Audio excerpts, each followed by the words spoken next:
So this is the one in which we celebrate the humiliation kink of Fox News as their top journalist gets smacked around by Pete Buttigieg on live TV.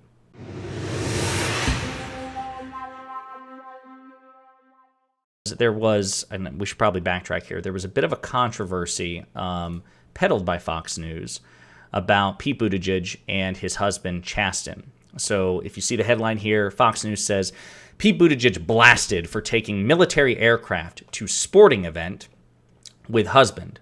Quote, arrogant and detached.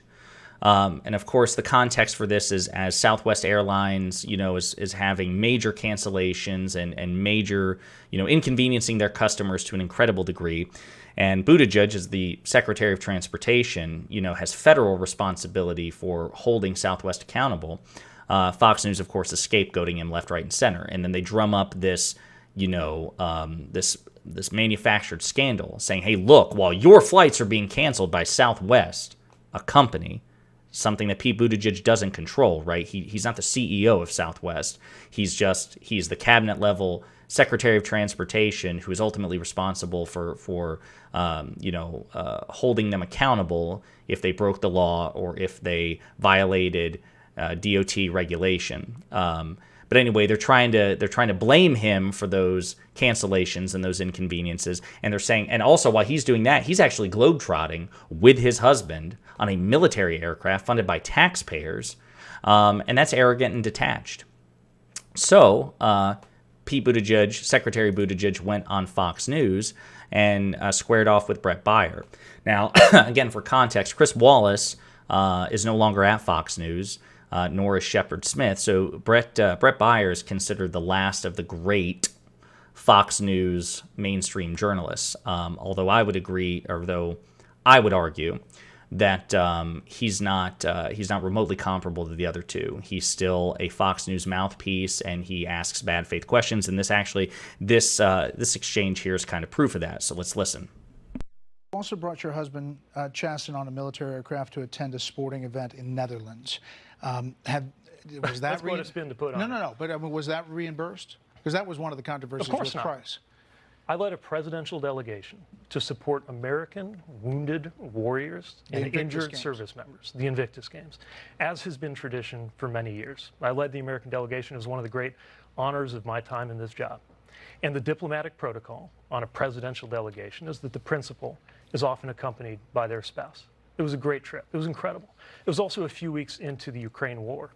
So we had a chance at the U.S. Embassy to engage with the Ukrainian competitors, also wounded service members. Some of them went from the games back to the battlefield to fight for their country. I also took the opportunity to sit with the Prime Minister of the Netherlands to look at port infrastructure, Dutch port infrastructure. But here's what I want you to understand. Before me, it was the Secretary of the Army under President Trump who took that trip with his wife. Before that, it was Mrs. Trump as First Lady who went to the Invictus Games.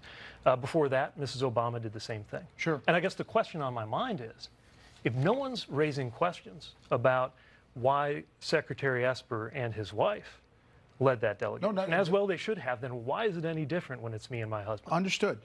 So the last... Oh, sure, understood. And then he pivots immediately to another question. That was an exceptional performance by Secretary Buttigieg. Bret Baier is absolutely no match, and you can see it. The fact that there was no concession there. Oh, you know what? Fair point, Mr. Secretary. And there was nothing. Just sure, an okay, and then a quick pivot to something else. Especially when Baier is a representative of the organization peddling this false controversy. I thought that Secretary Buttigieg's, his responses were incisive. They were rhetorically effective. And again, he didn't get combative. He was well prepared, and he brought the receipts, as the kids say, and he didn't let up. And this is something that's really important. He identified a hypocrisy, right? Obviously, hypocrisy is not the exclusive province of the Republican Party, but they have weaponized it. They have synthesized it to a degree that the Democrats simply can't compete. And so it is important to remember that, like for this example right here, he was the acting Secretary of Defense, Mark Esper, but before that, he was the Secretary of the Army, Mark Esper. And in 2018, he went to the Invictus Games, which is the sporting event that Secretary Buttigieg and his husband attended earlier. And this lady right here is Esper's wife, Leah. And I bet you, if you do a search of the Fox News archives, you will not find one article or one tweet making any sort of negative insinuations about this.